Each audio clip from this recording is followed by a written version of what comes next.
What is up, my friends? It's time to cook some food. Let's check it out.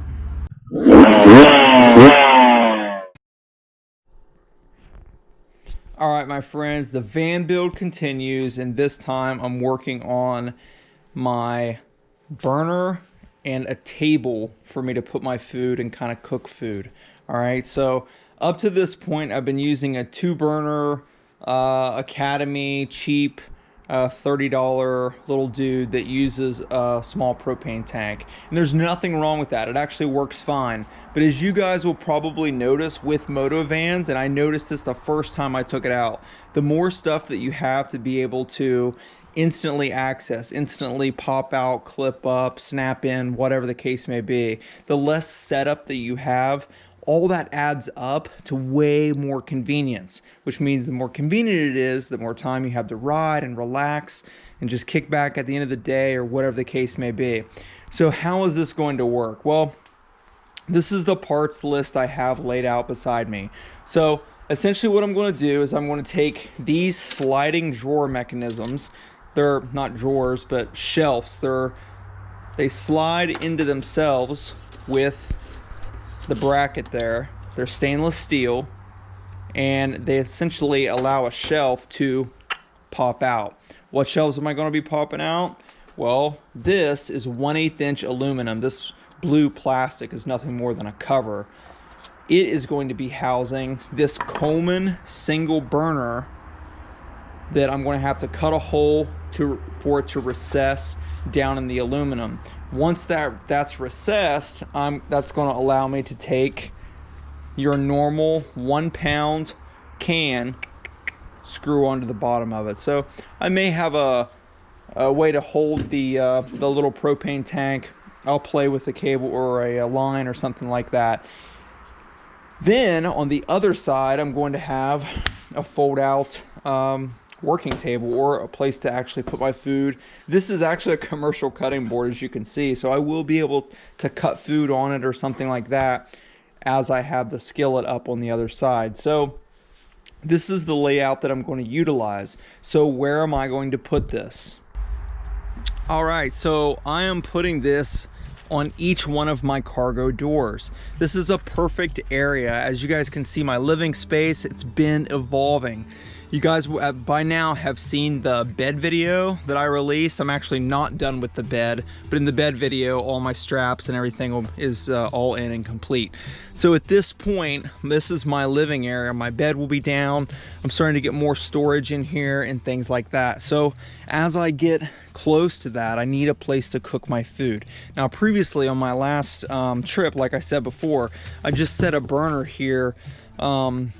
I set up a burner here on this flat surface, and it kind of forced me to have to lean in, bend over, and deal with the mud and stuff from the step.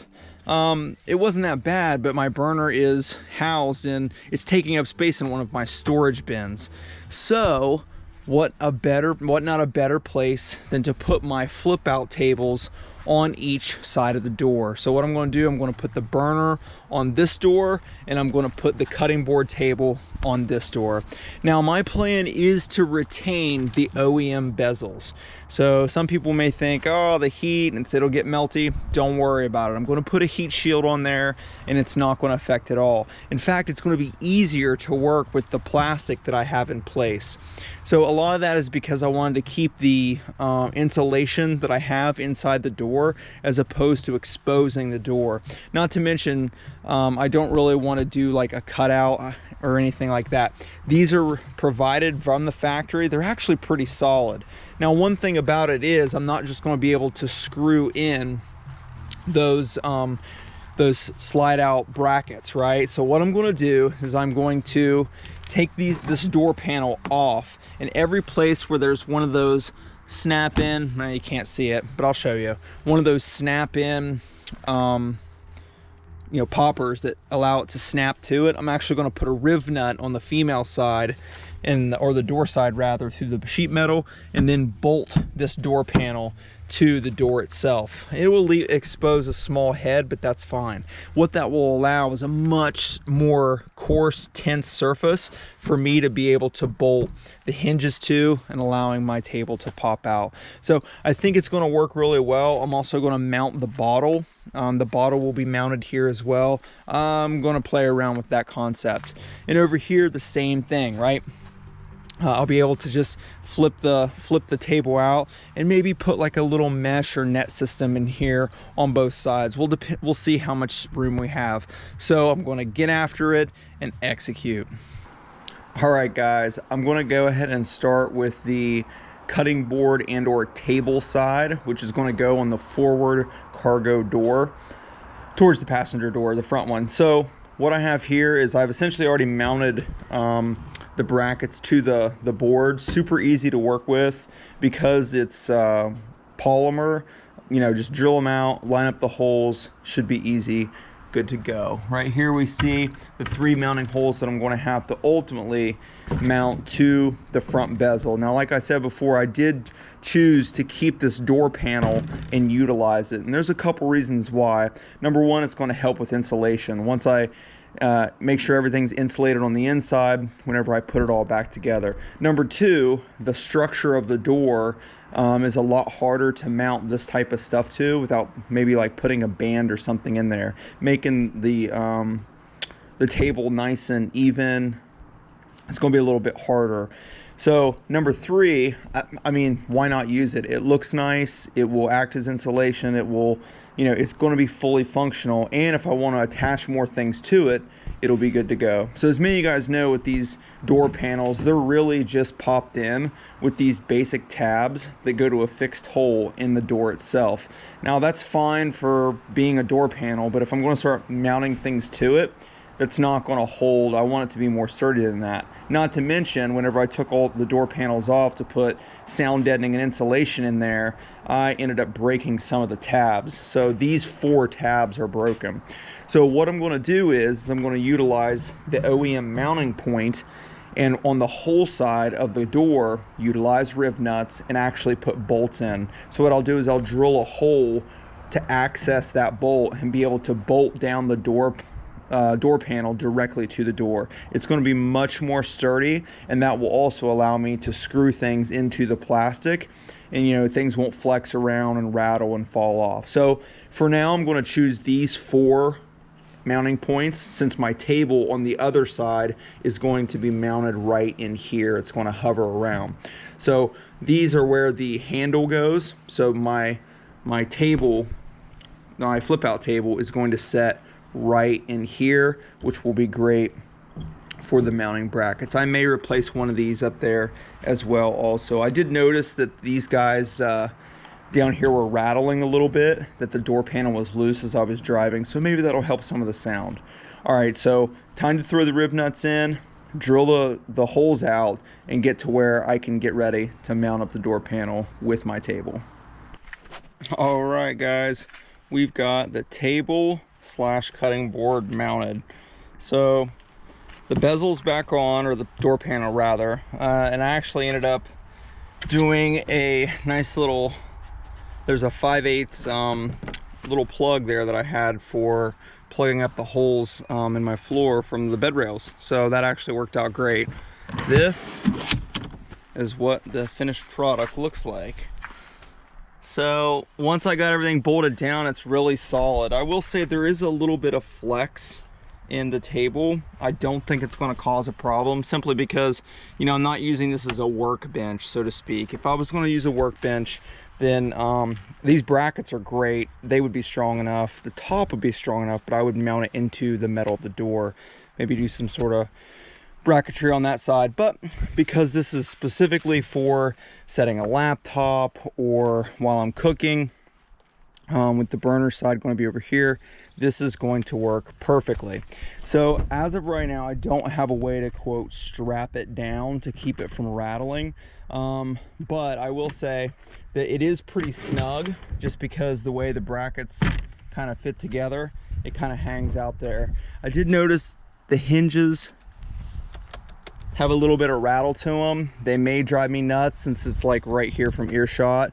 I'll see what I can do. I did notice these pins are steel and the rest of it's stainless. So if I could put like a little magnet or maybe add an additional grommet in there or a C-clamp to each one of them to tighten up the hinge to keep it from rattling as I'm driving down the road, that would be really cool. But I'm really happy with the table. I'm really happy with the way everything worked with using the panel on this side. So as it sits right there, I have a cutting board and a place to put my food as I'm starting to cook. So let's get into putting the burner up and figuring this awesomeness out.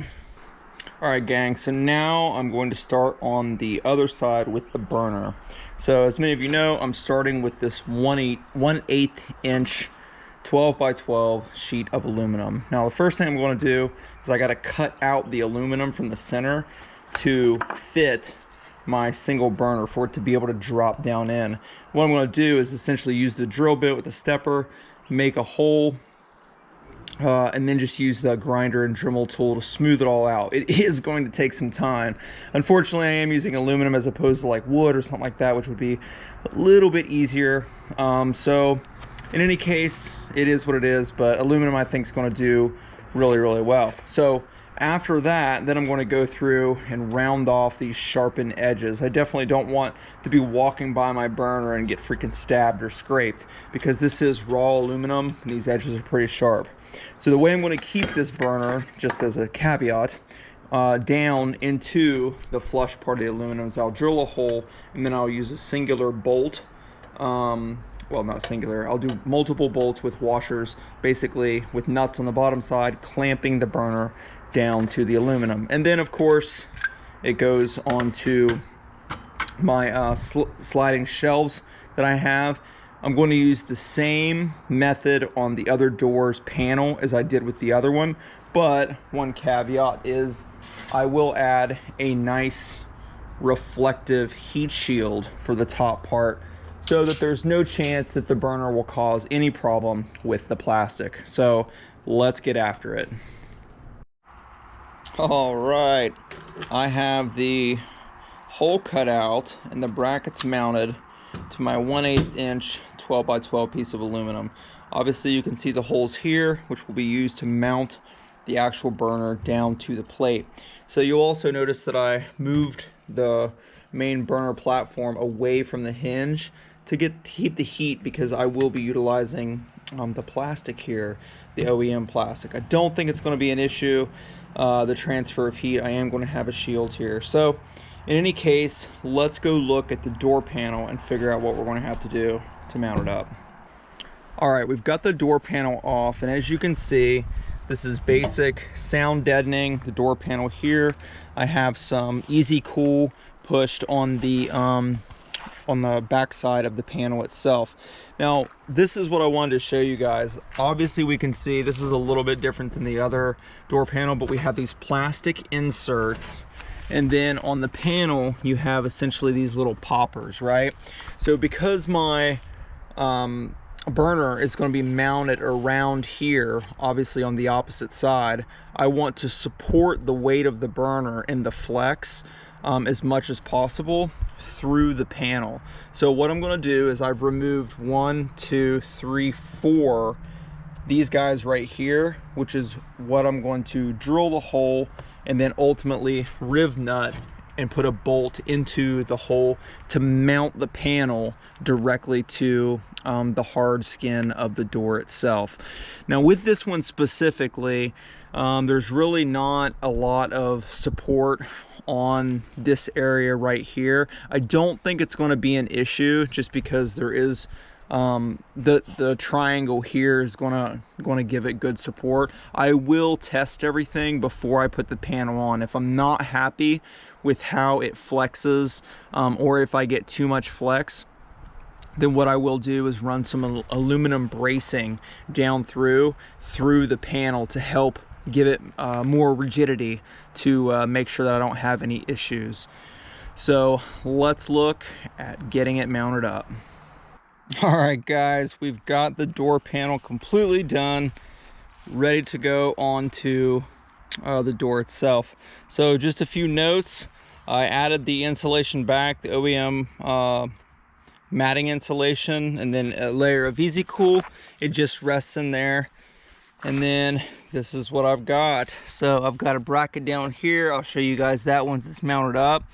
I've got a cutout for the burner to collapse into the door panel itself. I don't think it's going to hit the metal. If it does, then I will adjust that metal as needed. Now, what I did with the washers, I essentially took the washers and put a little silicone on there, dabbed them up in there to hold them in place as I push the bolts in from the other side and torque them down just like on the other side. I actually use super glue on the other door. I think the silicone will work a little bit better, and if I have to take it off, I'll just have to do the same thing each time. You will notice these brackets here. What these are is straps, because there is a little bit more weight with the burner. I actually leveraged the top part to, as the burner pitches, for it to spread the weight across the entire door panel. Just a little bit of extra something to make sure that everything stays in place. I actually chose not to install the stainless steel heat shield. I don't think it's going to be a problem, but nonetheless, if it does become a problem, I will take it back off, install the stainless steel heat shield, and then I'll go about life. But for now, I think it's far enough away, and that everything will be ultimately controlled in front of the heat from the burner to the pot. So let's go ahead and get it mounted up against the door. All right, I think I'll do a little bit of camping and probably cook some food. All right, guys, everything is mounted up. I'm short on a few onesie twosies, but I will wrap it up after the fact. So the cutting board is in place. It is awesome, loving it. Very sturdy, flexible, but sturdy, 100%. Couldn't be happier with the way it turned out. Same for the burner. The burner is the crown jewel here. So again, very sturdy, a little bit of flex, but nothing crazy. You guys remember that I have the runners up here leveraging the upper part of the bezel itself. So the little thing that I was talking about earlier, that's the bottle. So this bottle's a floating mount right here. What I'm probably going to do is set up a cable, and then I'll have a holder for that cable right here, and then I can plug it in. If I don't want to, of course, I can always unhook it and just spin it right into the bottom. Now you guys notice that I do have a cutout here. So the way this is, the way it has to collapse when the burner goes in, because it has depth to it here, I had to cut out the bezel, and then furthermore I had to kind of cut out a portion of the door interior brace. I don't think it's really going to be a big deal. It's not a huge part of it, but my plan is to make it to where it'll sit flush. I'm really close, but it's not quite there. The main thing with this is that it's not setting on this little guy right here. If it's on the body, this is all screwed in, stamped, and torqued down. This piece is solid. I didn't want the metal to be resting on this pin that ultimately goes into my tank. So it's not right now. It's floating perfectly in there. I've got a little bit of cleanup around the edges here before it completely sets flush.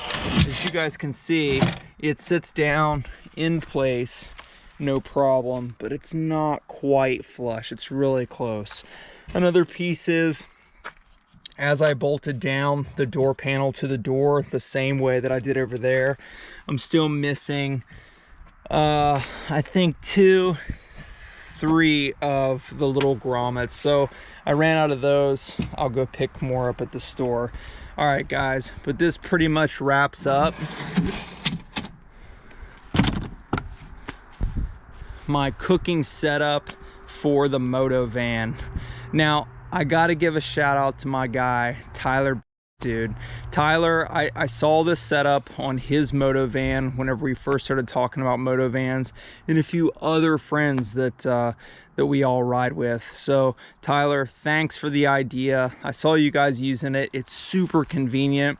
So if you guys get a chance, subscribe to him on Instagram. I'll throw his Instagram down below in the description, and then maybe up on the tag as well. So all right, guys, that wraps up the cooking, burner, and cutting board for the Motovan. I now have a Motovan kitchen in the works. So hope you guys get out there, get on two wheels, and when you ride a dirt bike, make sure you're eating quality food. Fuel the machine, not just for your bike. All right, guys, take it easy. Accelerate once again. Signing off.